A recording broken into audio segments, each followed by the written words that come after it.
Hi everybody. Last time, among other topics, we discussed the Gauss theorem. It's so important that I will speak about it for a while. I will tell you some interesting features of this theorem which allow one to solve complicated problems. And the method of solution is very easy, turns out to be very easy if you use the Gauss theorem. You remember the theorem, if we have a point mass, a gravitational mass, and assume that there is a closed surface surrounding this mass. So this is a surface, this is not a line. A surface S. Then we may divide this surface into small elements,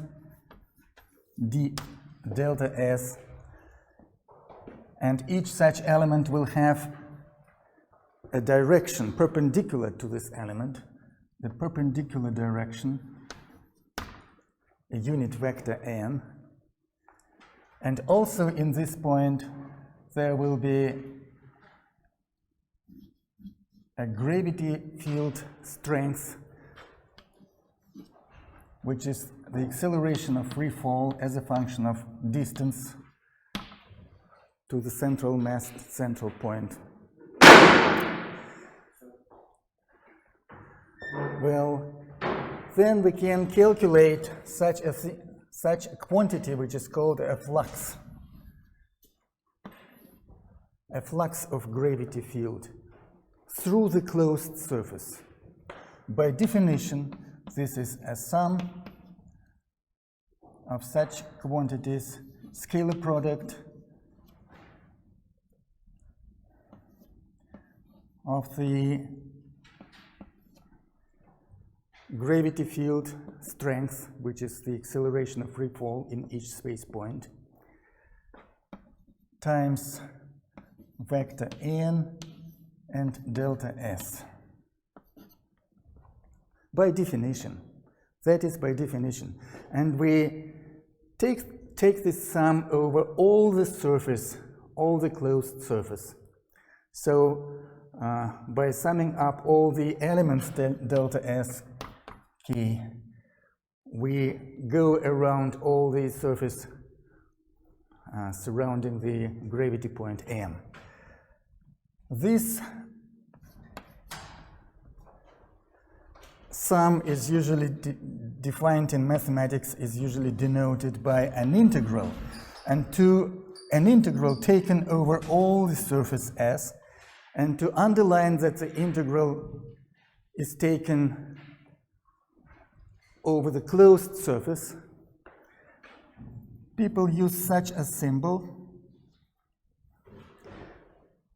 to indicate that this is not any integral taken on any surface, but taken on all the closed surface. Such a symbol says that we integrate over all the surface surrounding the point, leaving nothing about it. It's possible to integrate over some small element of this surface.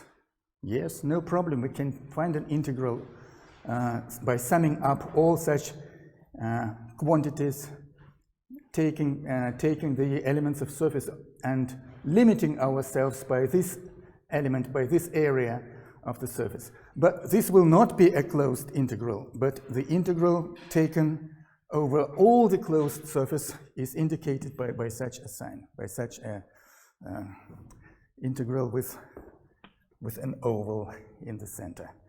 And that will be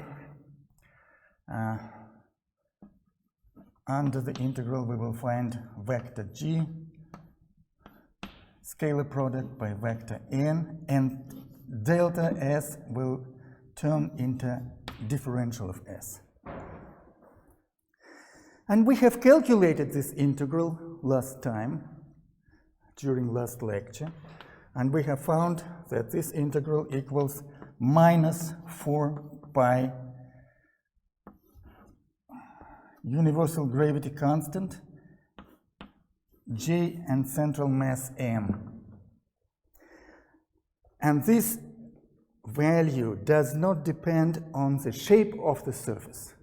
You can choose any surface, you can deform the surface in any way, you can change the shape of the surface, but the final result will be the same, which is very peculiar property of this theorem. The final result of integrating will give you the same quantity, which does not depend on the surface itself, on its shape. You can deform the surface in any way. If point AM is inside this closed surface, then the integral will give you this quantity. It does not depend on the shape of the surface. That's a very interesting thing, and we have proven it last time. It means, by the way, that if we take this surface and shift it sideways a little bit, so that point M remains inside the surface, it will not change the integral. And that means that if we take this point M and shift it somewhat here, for example, to a new position, the integral will remain the same.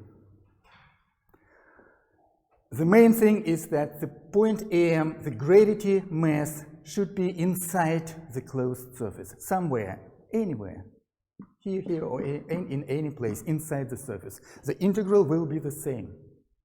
That's the power of this theorem. That's a very powerful result. It does not depend on the position of point AM. It does not depend on the shape of the surface. It's a very powerful result. There are some consequences of this result. Suppose we have several points, M1, M2, etc., many points, and this will be MK, point MK. All of them gravity masses. Each gravity mass produces its own gravitational field. And we surround this system of points with any closed surface and calculate the same quantity flux of the resulting gravity field. What will be the result of it? If you consider the gravitational field of the first mass only, then the result will be the same, minus 4 pi J M1. If you consider the gravitational field of the second mass, then the result will be the same, but the mass will be different, M2, etc. Each mass will produce its own input in the total flux. And what is important here? Important is that the gravitational field gravitational fields of different sources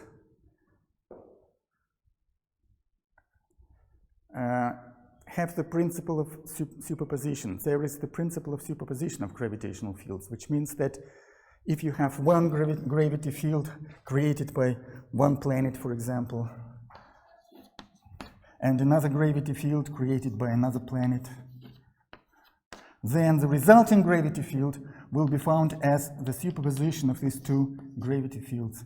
That will be the vector sum of these two gravity fields. The resultant field, or the net gravity field, will be found by a vector sum. That is the principle of superposition, which is true for gravitational fields, and similar principle of superposition is true for electrostatic fields and for magnetic fields, etc. In many cases, the principle of superposition works. As a matter of fact, this is an experimental fact. Due to this principle of superposition, the flux of several gravitational fields imposed on one another or superimposed, then the flux will be equal to the sum of fluxes of all gravitational fields created by several gravity masses. So the total flux will be minus 4 pi j gravitational constant, and the total mass of all the points which are here.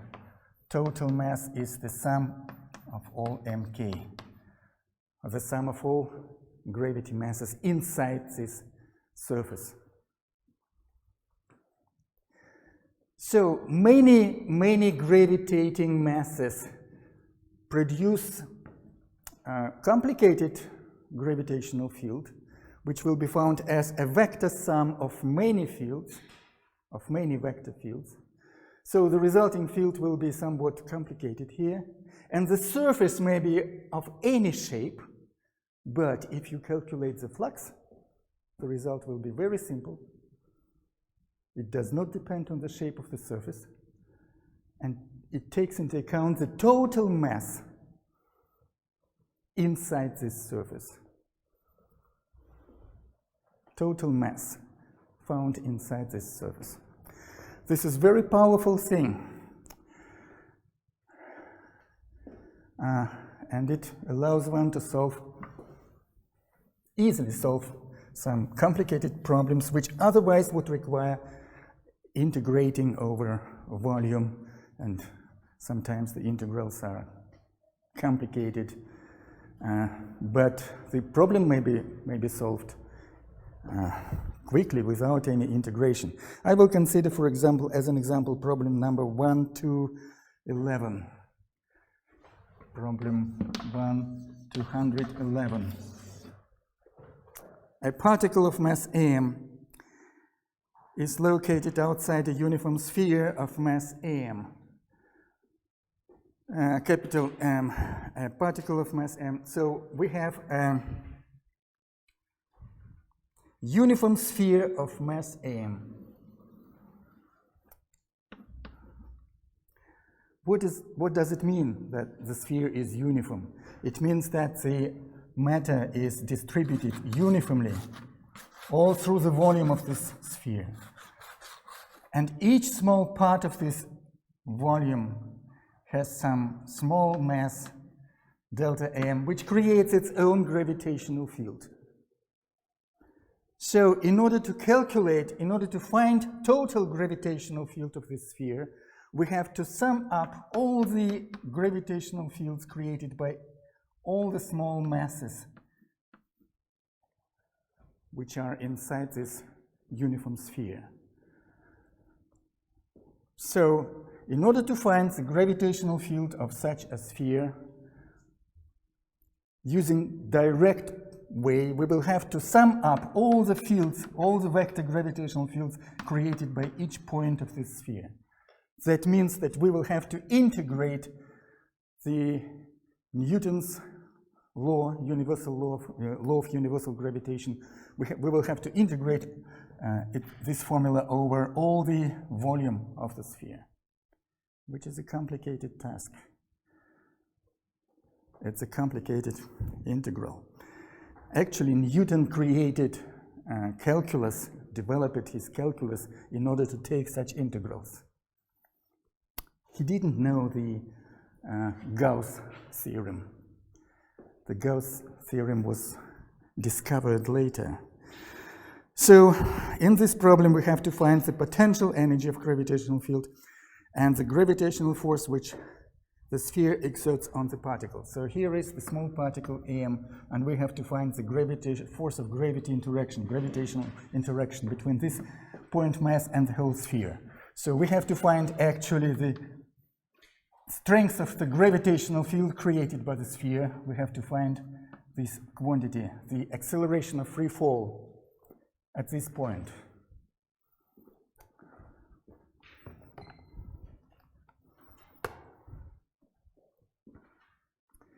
Instead of integrating the law of universal gravitation over the volume of this sphere, we use the Gauss theorem for this problem. Assume there is an imaginary sphere surrounding the spherical mass, capital M. And that will be our surface, the surface which is found in the Gauss theorem. That is the surface which surrounds all the system of points inside it. So in this particular case, the system of gravitational points form a uniform sphere, of total mass, capital M. According to the Gauss theorem, we know that the flux of gravity field created by the spherical mass, a flux, will be equal to this value. Whatever surface we take, whatever surface surrounding the spherical mass. For simplicity, we take such a surface which is simple to calculate. That is spherical surface of some radius, capital R, for example. We take spherical surface just for the case of simplicity, just to make calculations simple. We take spherical surface. We may take any surface of any shape which is convenient for us. It's convenient to choose spherical surface. The shape of the surface does not influence the final result, which is the main content of the Gauss theorem. The main thing is that final result does not depend on the shape of the surface. So we choose the spherical surface of radius r. And we know that the flux of gravitational field created by this uniform sphere is given by this formula. How can we calculate the flux? We don't know what gravitational field is created by a uniform sphere of total mass m. We don't know the result. We have to find it. We have to find the gravitational field created by this sphere. But what is important in this problem, another thing is important, that is the spherical symmetry of this problem. The spherical symmetry means that all the directions are identical. No direction is better than the other because there is a spherical symmetry. If you take this spherical mass and turn it at any angle, turn it by, well, any angle alpha, nothing will change in the situation, in the physical state. And the gravitational field will not be changed because of the spherical symmetry of the problem. So the first thing we certainly know for certain, because of the symmetry, because of the spherical symmetry, the vector G direction should go through the center of the sphere because of the symmetry.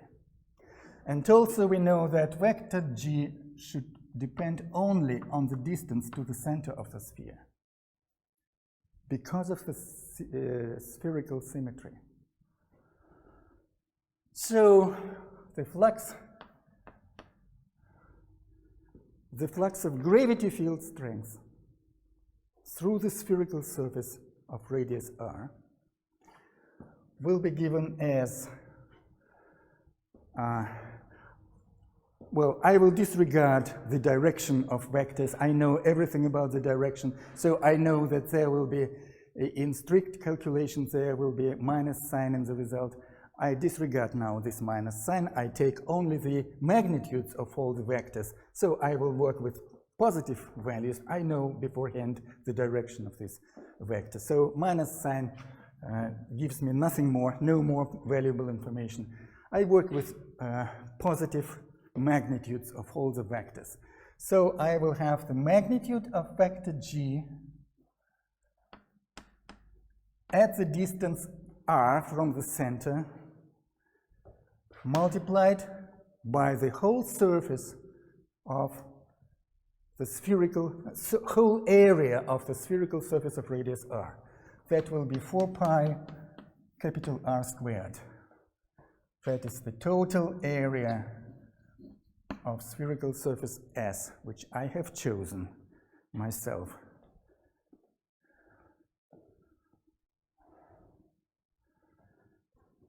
And I know the result. That will be the result, the final result, only without minus sign. So that will be 4 pi gravitational constant total mass of this uniform sphere, capital M. That's the result. And from here, it's easy to find the gravitational field of the sphere. The gravitational field of the sphere at distance capital R from the center of the spherical uniform sphere, spherical mass, will be what? 4 pi will cancel. And 4 pi will cancel. And what we have then, after dividing by capital R squared, we will have universal gravity constant gamma capital M divided by R squared.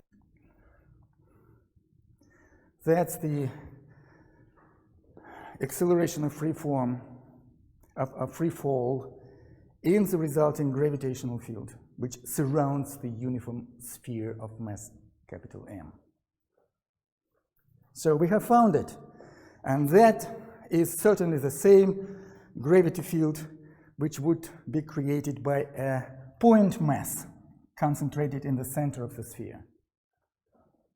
The result is the same, as if the total mass of the sphere was concentrated in its center. Such is the result for the gravitational field.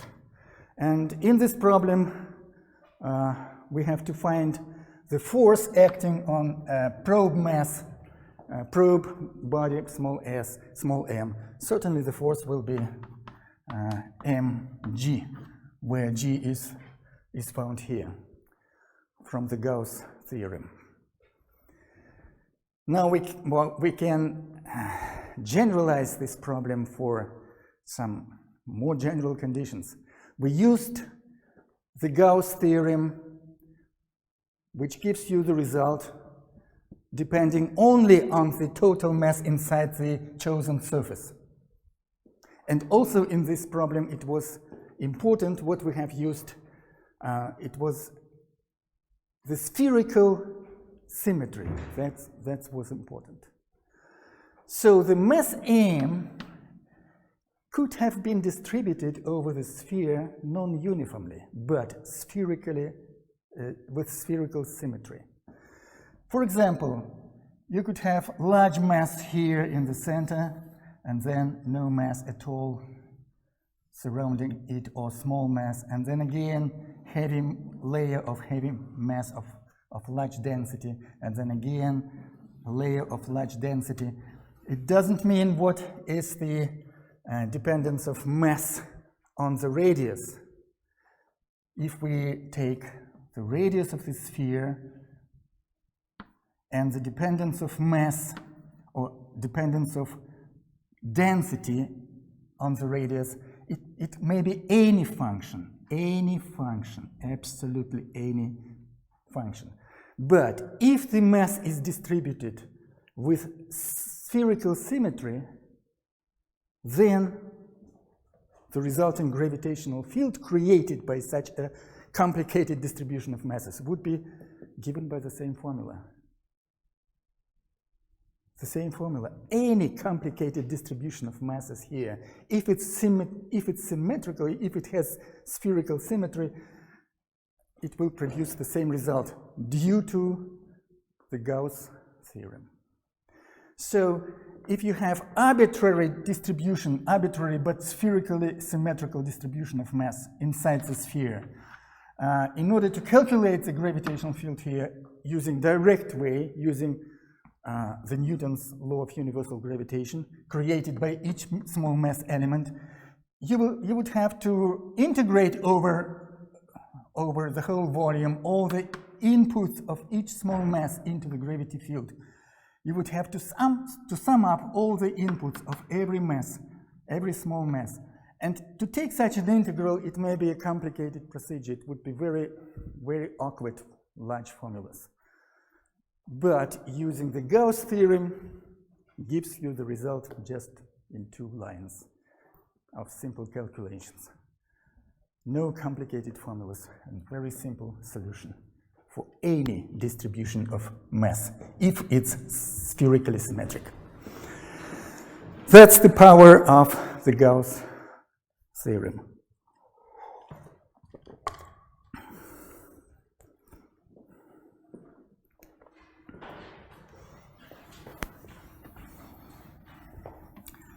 Also, this problem required to find the potential of gravity field. But if we have found the force as a function of radius, how could you find the potential? There is a simple relationship between the force and potential. The force as a vector is minus first derivative of potential with respect to radius. It's better to say, well, people usually put it like operator nabla. I told you about it. Nabla potential as a function of radius. That's more correct, because operator nabla is a vector operator. It produces a vector immediately, and such a way of putting this formula, which I used in the first term here, it's not absolutely correct, because this is a vector and this is what, it's not quite a vector if you don't specify what is it to take a derivative with respect to a vector. So it's more complicated, it's mathematically vague, mathematically uncertain formula, but this is absolutely correct mathematically with minus sign. So if you know the force, you can easily find from this equation the potential of gravity field. It will be the same, certainly, as the potential of the point field, of the point mass, point gravity mass. The same potential. So that's as far as the Gauss theorem is applied in different problems. And you will find later that in electrostatics, the Gauss theorem has even more applications. More fruitful results will be obtained using the Gauss theorem in electrostatics.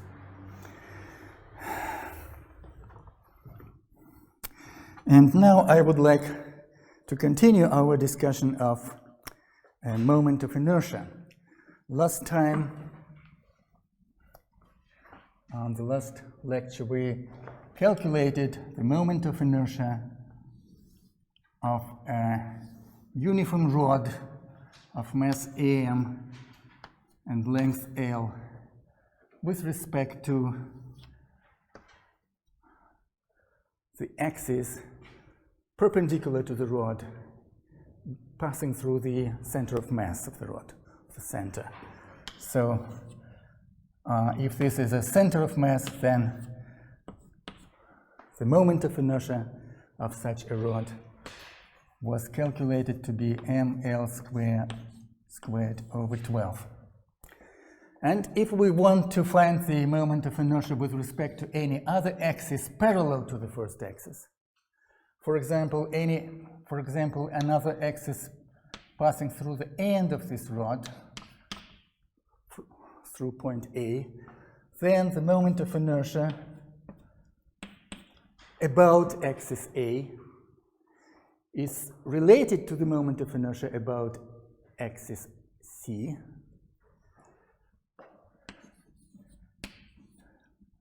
By Steiner's theorem, which says that the moment of inertia about axis A equals the moment of inertia about axis C plus ma squared, where A is the distance between these two parallel axes.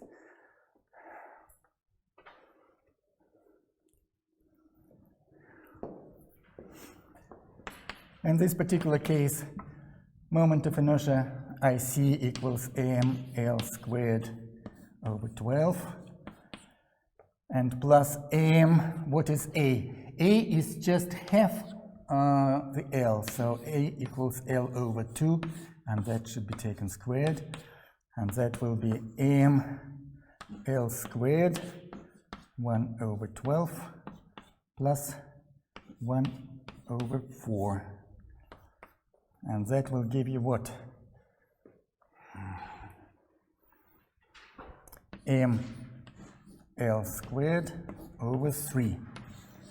That will be the moment of inertia about axis A, about the end of this rod.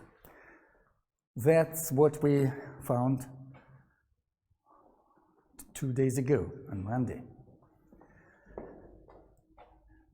Now recall the definition of the moment of inertia. What is it? What is the moment of inertia? It's the sum of such quantities which is the product of small m delta m or dm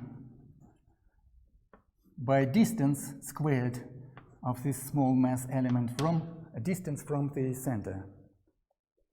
So moment of inertia is the sum of such things as distance r squared dm. The sum or integral, it's the same. Now suppose that the mass of this rod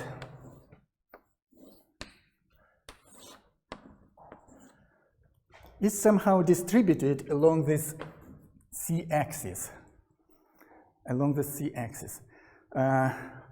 For example, we distribute the mass of this rod through such a rectangular plate. In this case, each mass element dam, which was located at distance r, will be distributed over such a column that will be the same mass located at the same distance from the axis of rotation. It means that no element in this sum will change if we distribute the mass of the rod over some area to create a rectangular plate. A rectangular plate with uniformly distributed density. If no addend in this sum will change, then the total sum will not change itself. So the moment of inertia of such a rectangular plate with respect to the axis C passing through the center of mass of this plate, the moment of inertia will remain the same. It will be this one, the moment of inertia. So this formula refers both to the rod of mass m and length L, and to such a rectangular plate which has the dimension L, and the second dimension is arbitrary. It may be any dimension. It may be small or large. It doesn't matter. The moment of inertia about the axis passing through the center of mass will be the same, because the distribution of mass along the c-axis does not change the sum, which is the definition of the moment of inertia. Now, if we consider a rectangular plate with sides A and B, and we want to calculate the moment of inertia about axis, this axis and this, let's denote it x, and it will be denoted by y, then we can easily find the result based on the previous formula, a moment of inertia with respect to axis x. For example, if we rotate about this axis, this moment of inertia will depend only on the perpendicular dimension of the plate, and it will not depend on the longitudinal dimension along the axis x. The distribution of mass along horizontal direction here will not influence the moment of inertia. Only the perpendicular dimension will be important. So if all the plate has mass m, then the moment of inertia will be ma squared over 12, the same formula. And similarly, moment of inertia about the y-axis will depend only the dimension b, which is perpendicular to y-axis, mb squared over 12.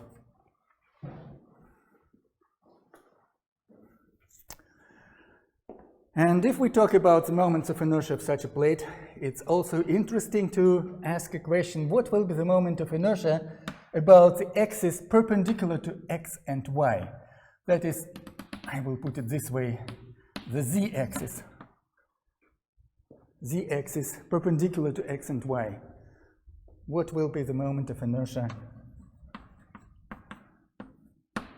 about the z-axis? In order to answer this question,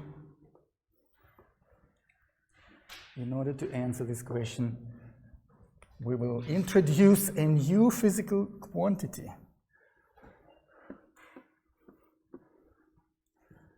A new physical quantity. Let's consider a Cartesian frame of reference, x, y, z, and arbitrary distribution of masses, m1, etc., mk.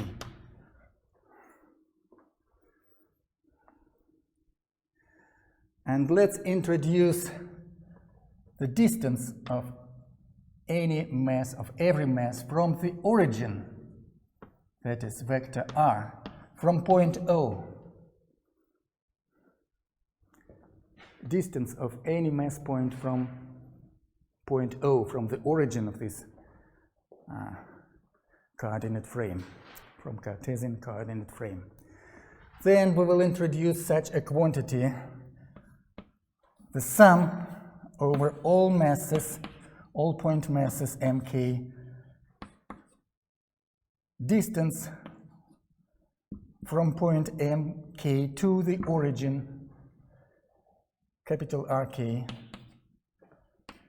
will be called a moment of inertia with respect to the point O. It's not the moment of inertia about some axis. It's the moment of inertia with respect to the point, which at first sight seems to have no physical sense, because it's impossible to rotate about the point. Any rotation always takes place about an axis.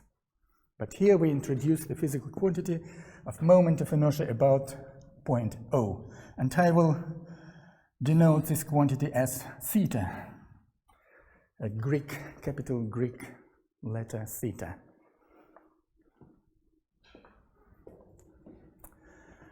Now we consider what is the moment of inertia with respect to the axis x, to x-axis, with respect to x axis.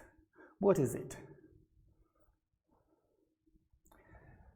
It's the sum over all points, and I have to take the distance from a point to axis x, from point mk to axis x.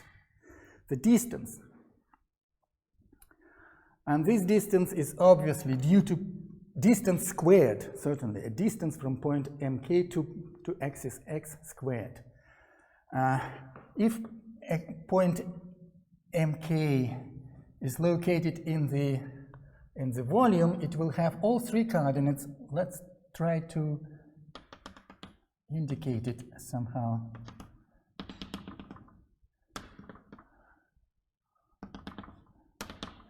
So there are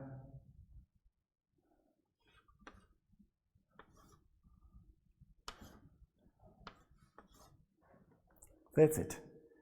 I tried to draw a rectangular figure with radius capital R being a main diagonal, so that this will be xk, and that will be zk coordinate, and that will be yk coordinate. So that vector rk, according to Pythagorean theorem squared, is x coordinate squared plus y coordinate squared plus z coordinate squared for each case point, for each point number k, according to Pythagorean theorem. And if I want to find the distance from point mk to the x-axis, that will be, according to Pythagorean theorem, equal to yk squared plus zk squared. And the moment of inertia about the y-axis will be given, the usual moment of inertia about the axis will be given again according to Pythagorean theorem as xk squared zk squared. And the moment of inertia with respect to the axis will be given as the sum of mk x squared plus y squared for k point, for point number k.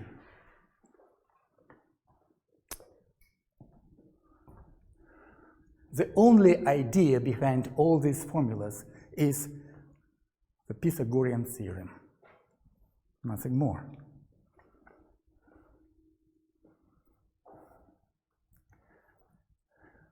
So that if you have some point mk, for example here,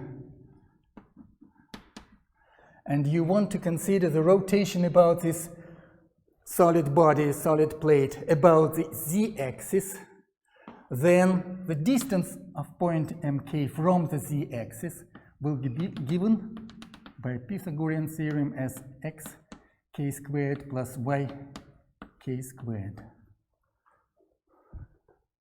I need this distance rk. Rk squared is xk squared plus yk squared. That's the only idea behind all these formulas, the Pythagorean theorem.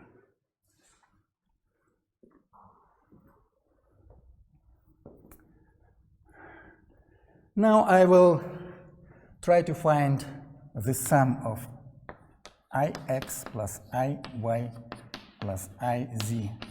I will sum up all these three equalities, and that will give me the total sum mk.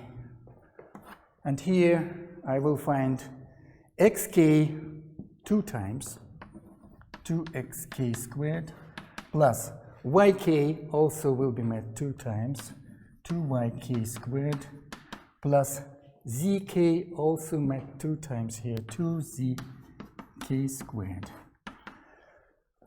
We can factor 2 and discover that what remains in the round brackets will be just capital R squared, the sum of all coordinates squared. So this round bracket equals 2rk squared. And if we use the definition of moment of inertia with respect to a point, and the point being the origin of this coordinate system, if we take into account this definition of theta, then we can find easily that all this expression equals 2 theta. So the sum of all moments of inertia about 3 perpendicular axes equals double the moment of inertia of the same body with respect to the point, the origin of coordinates.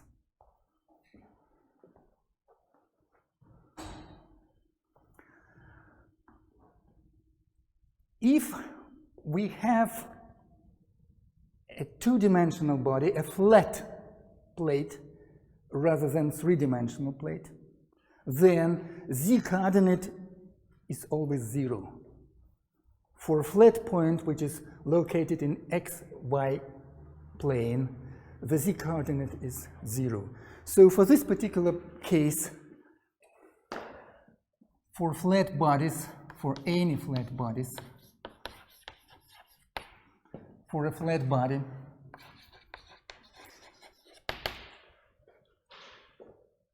this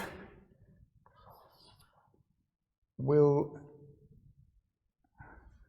for a flat body, this theta, this quantity theta will be expressed just like x squared plus y squared. Z will be equal to 0. And x squared plus y squared is involved in the moment of inertia by Iz. So for flat body, Iz equals theta.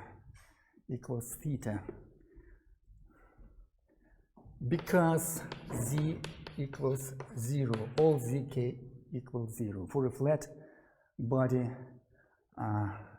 placed in xy plane,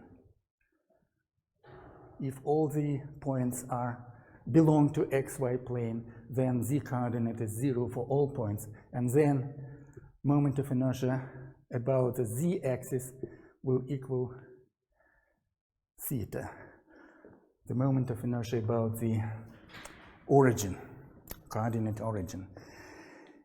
If theta equals Iz, then for this particular case, the expression which we have obtained earlier, Ix plus Iy plus Iz, will be equal to 2Iz, because theta equals to z, and we use this condition here. From here, it's easy to obtain that Ix plus Iy will be equal just Iz. That's very important condition for flat solid bodies. If any flat body belongs to xy plane, then such a relationship between the moments of inertia will take place, will be applicable. And that allows one to calculate the moment of inertia about z-axis if we know moments of inertia about x and y-axis. So in this particular case, with the problem with which we considered earlier, we know the moment of inertia about the x-axis for this rectangular plate, uniform plate of mass m, and we know the moment of inertia about y-axis. And so, based on this result, we can immediately find the result for the moment of inertia about the z-axis. That will be the sum of two moments of inertia, and that will be m over 12 a squared plus b squared. That's the moment of inertia of a uniform rectangular plate which is placed perpendicular to z-axis. Then the moment of inertia about the z-axis, which passes through the center of mass and the coordinate frame origin, will be found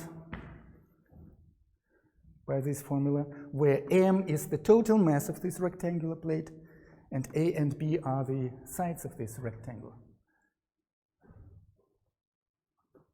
So we have found the moment of inertia of such a plate.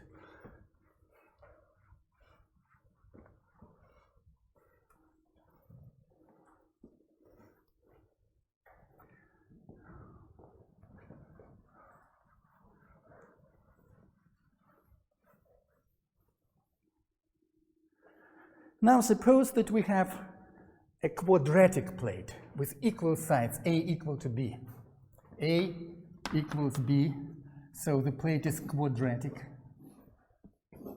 Each side is a, and we know the moment of inertia about the x-axis, and we know the moment of inertia about the y-axis. And what will be the moment of inertia with respect to z-axis, which goes here and looks directly at the audience? The moment of inertia about z-axis, if a equals b, then using this formula, a squared plus a squared will be 2a squared, so the result will be ma squared over 6.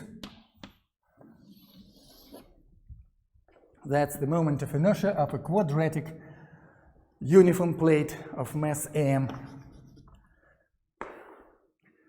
A moment of inertia with respect to such axis that is perpendicular to the plate and which goes through the center of mass of this plate. If the plate is quadratic with equal sides, ma squared over 2 over 6.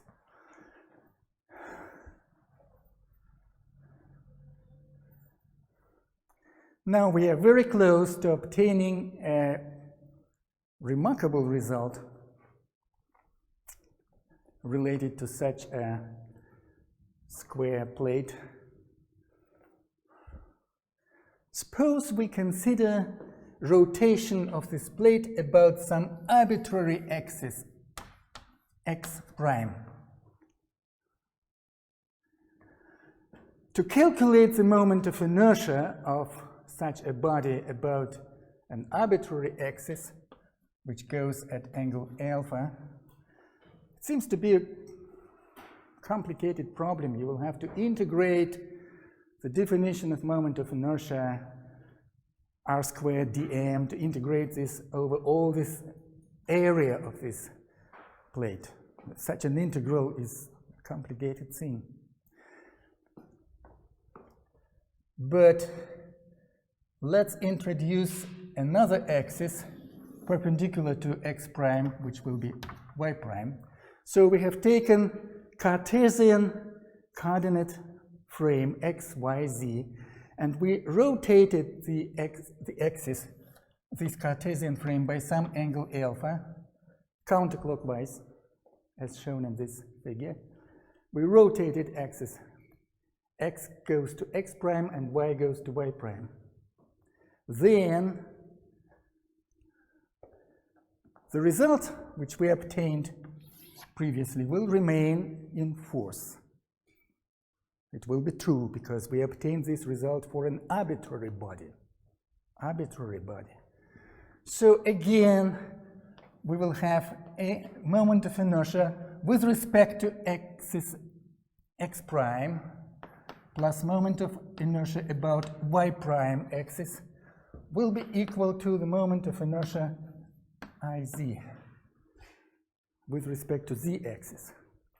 And also, look into this figure. If you calculate the moment of inertia with respect to x prime axis, you will notice that the plate, quadratic plate, looks exactly in the same way if you look at it from y prime axis. So that according to the symmetry of this figure, the moments of inertia will be equal. Moment of inertia about the x prime axis will be equal to the moment of inertia about the y prime axis. Because of the symmetry of this figure, if you turn the plate by 90 degrees, it will coincide with itself. So the moment of inertia will not change. If you turn, or you may turn the plate, or you may turn axis. If axis x prime goes is turned by 90 degrees, then x prime will coincide with y prime, and the plate will look the same, absolutely the same. The distribution of masses, all the dimensions, this will be equal to this, and that dimension will be equal to that dimension because the angle is the same. So the plate will look absolutely the same, whatever axis you measure it from. So, so that due to the symmetry, the moments of inertia will be the same. So that here, the first term will be equal to the second term, and all this will be equal to 2ix prime. And therefore, ix prime will be equal Iz over 2, and Iz will remain the same. Iz will not change because we turn the axis about the z axis, about the z. So the moment of inertia with respect to z axis will not change. Obviously, the plate remains the same, perpendicular to the z axis. So we will obtain the result ma squared over 6 divided by 2, that is divided by 12. Whatever axis x prime you choose, whatever axis, the moment of inertia of a quadratic plate, uniform quadratic plate, will be the same with respect to any axis at whatever angle alpha you choose, whatever direction you choose, the moment of inertia will be the same, which is a surprising thing, which is surprising because it seems to be different for different at first sight. But mathematically correct calculations show that the moment of inertia will not change if you consider this moment of inertia about different axes. Whatever axis you choose, you will obtain the same moment of inertia with respect to z axis.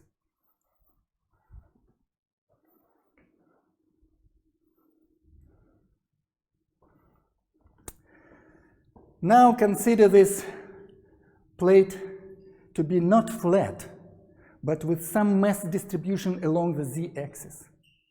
So we consider a cube rather than a quadratic plate. Instead of quadratic plate, we consider some distribution of mass in this perpendicular direction. So we may consider a cube.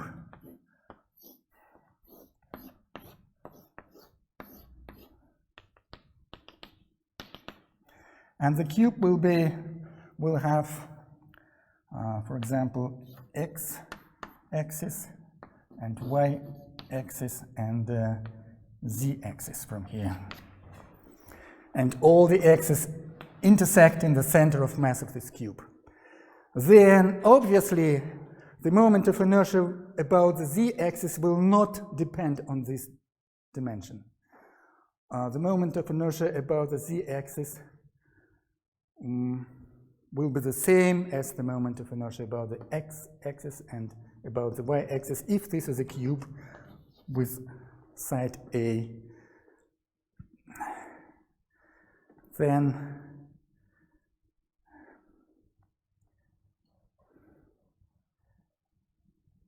the moment of inertia will be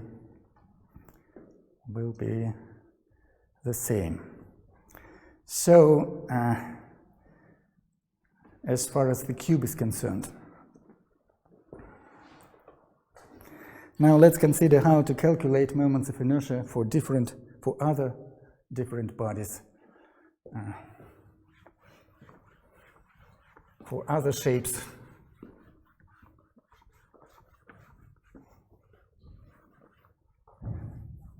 Calculating moments of inertia is an important problem if you consider rotational motion. The first thing you have to calculate is the moment of inertia, because the law of rotation, you know, we have obtained it. The law of rotation, of rotational motion is what? The rate of change of angular momentum equals the torque, the net torque resulting from all the external forces. So the law is known, and in order to use this law in different situations, you must be able to calculate moments of inertia of different bodies. Now I will consider a hollow sphere. So we consider a sphere of mass m and radius r, and all the mass is distributed on the surface of the sphere through a very thin layer a very thin layer, so that the sphere is hollow inside. And this is a spherical body, hollow from inside, with all the mass located at distance r from the center. And we need to calculate the moment of inertia with respect to some axis y. Certainly we may introduce a Cartesian system of coordinates.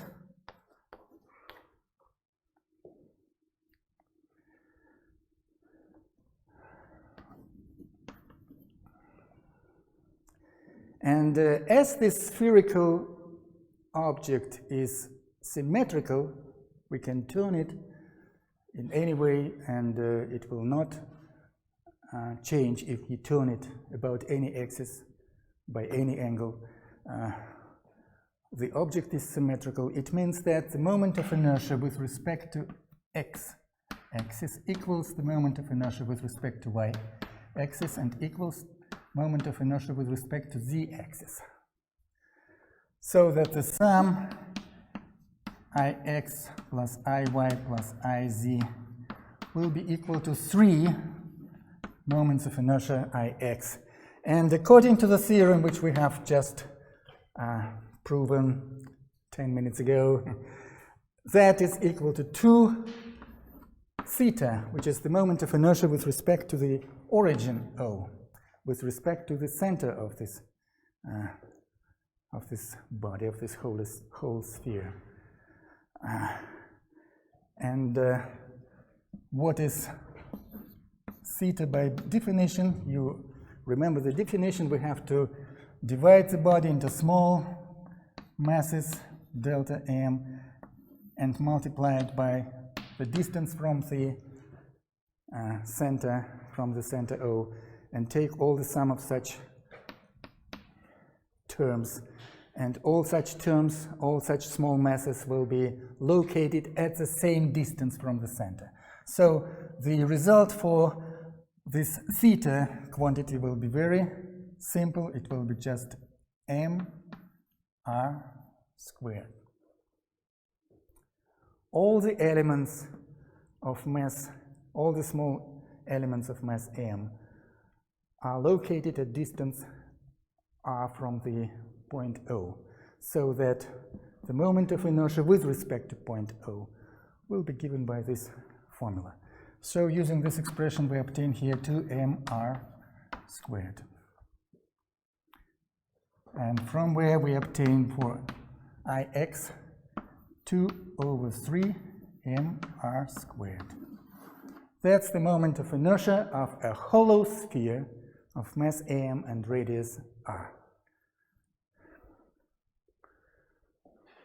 Again, we avoided integrating over the surface of this hollow sphere.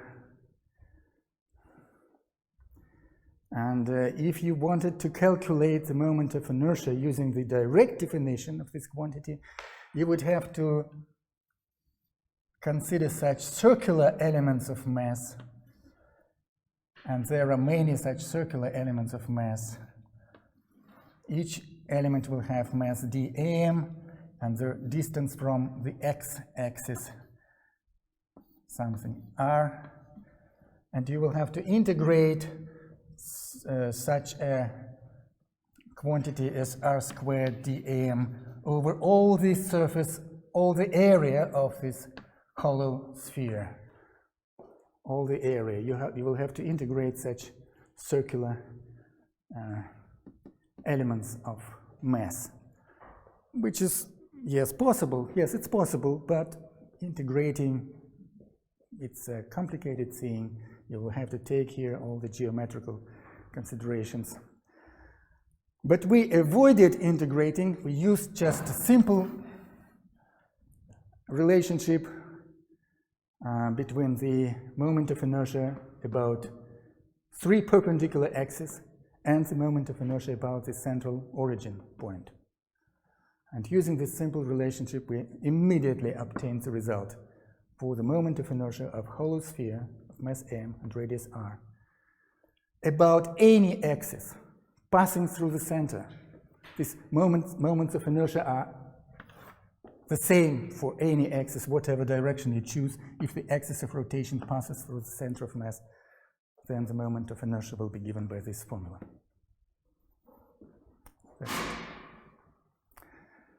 Now let's consider the moment of inertia of a solid sphere.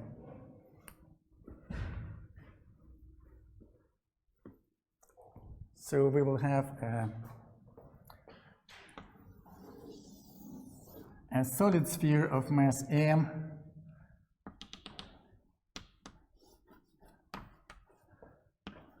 and the center O.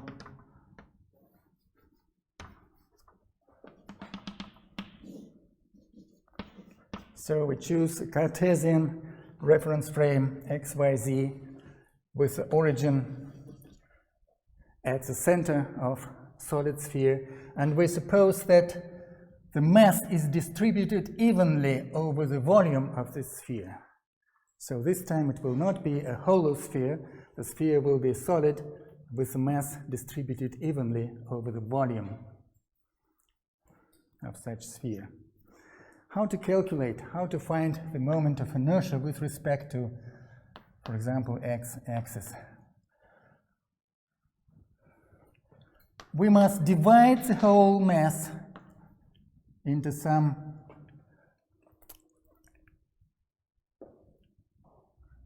elements of mass, mk, and multiply by the distance of this element of mass to the axis of rotation, and sum up over all the volume of the sphere, according to definition of the moment of inertia.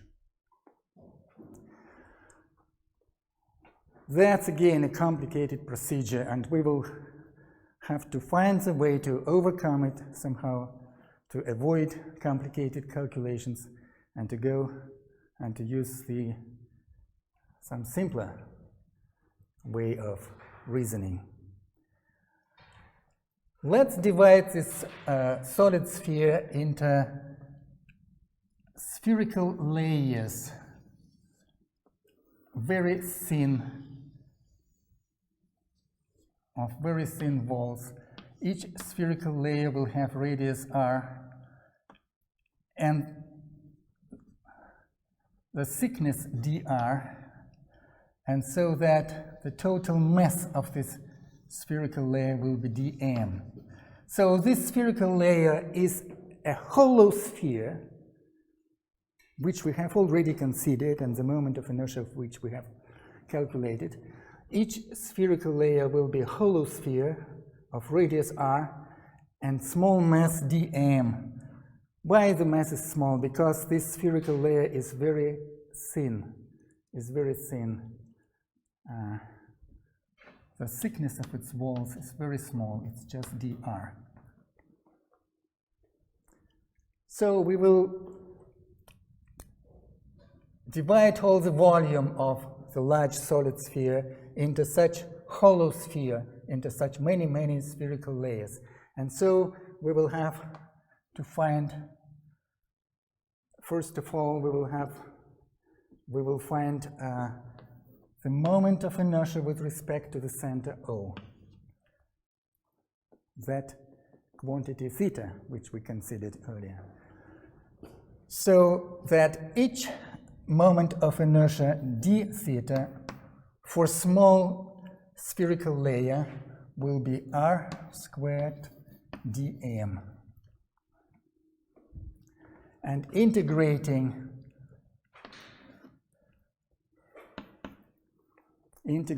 all such spherical layers, that is summing up over all the spherical layers inside the solid sphere, will give us this quantity theta. And in order to integrate, we have to find dm. What is dm? The mass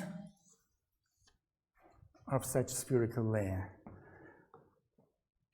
The mass of it, that will be equal to the density of material times volume of the spherical layer, dV, volume.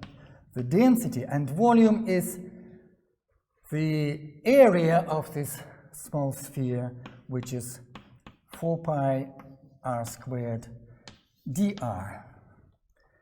That is the small volume occupied by material, by the mass of this thin spherical layer. That is the area, 4 pi r squared. That is the area of spherical layer, the surface area of spherical layer of radius small r. Surface area multiplied by its thickness will give you the volume of this spherical layer. And also we have to find the density. The density, rho, I will put it here, is the total mass of the sphere divided by the total volume of the sphere. So the density is the total mass divided by the total volume, and total volume of the sphere, you know the formula, it's 4 over 3 pi capital R squared, or cube. Total volume of the solid sphere, capital R cube. So we take the total mass of the sphere, divide by total volume, by its volume, and so we obtain the density of the sphere. That is the density of material. And density multiplied by 4 pi r squared dr will give you dm. That's what we are calculating, dm. So that this quantity should be used in our formula for integrating.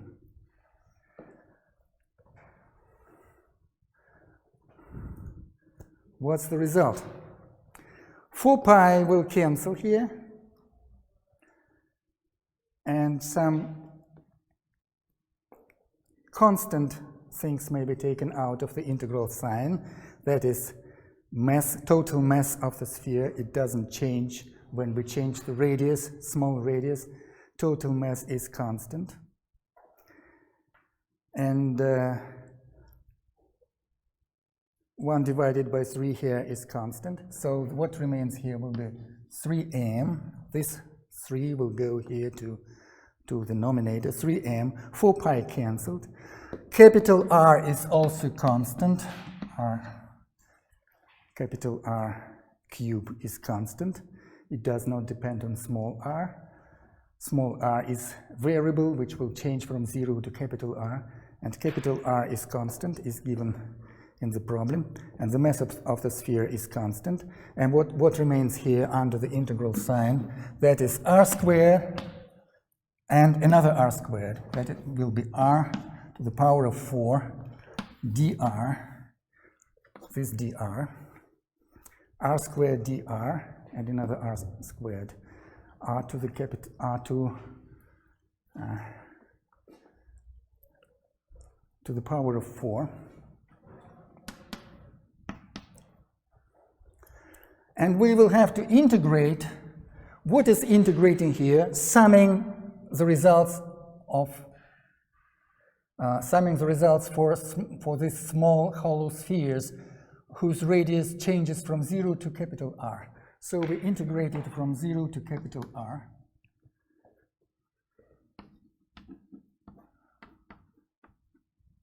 And the result will be capital R to the power of 5 divided by 5.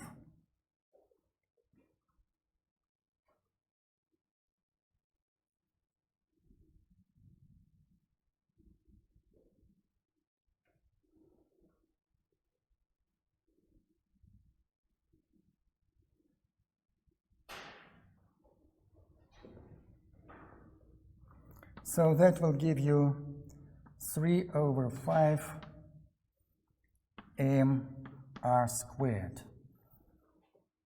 If you take into account that r to the power of 5 divided by r to the power of 3 will give you r squared.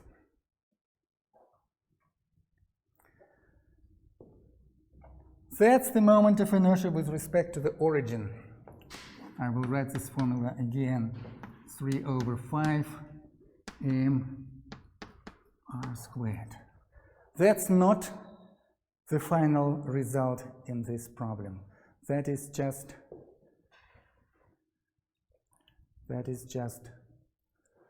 the moment of inertia with respect to the point coinciding with the origin of reference frame.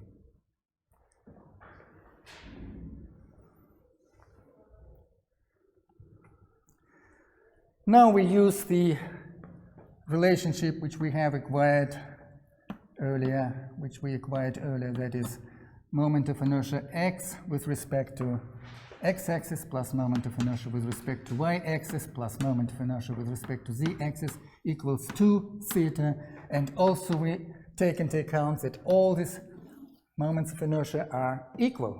Whatever axis you choose, you obtain the same moment of inertia because this sphere is symmetrical. There is a spherical symmetrical. The sphere is the same from whatever point you look at it, from whatever direction you look at it. So all these quantities are equal, are the same. So these three addends will give you 3ix.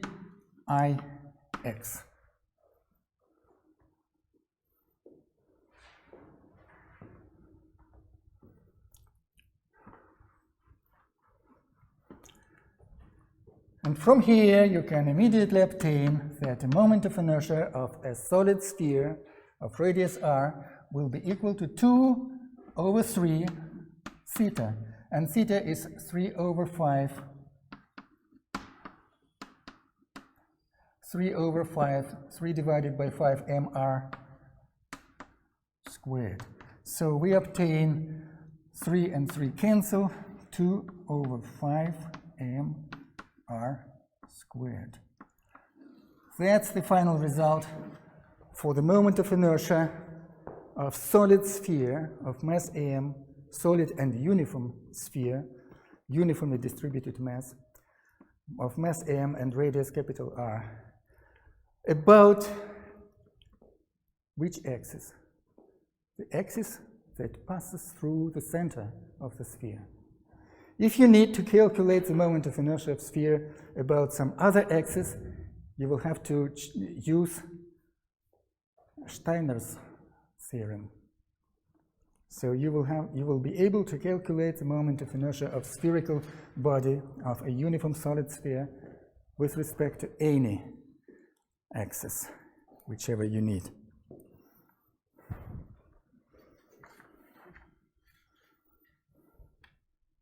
Any questions?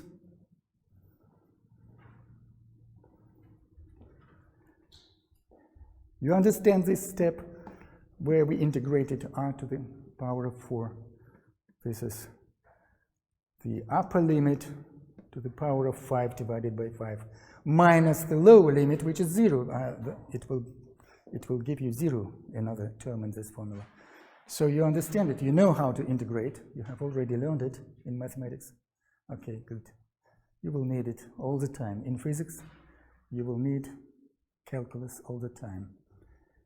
In real physical problems, you always have to differentiate or integrate or both in order to find the solution. No questions? Everything's clear? Okay. About 1 minute left. So we finish on this point. And thank you and goodbye.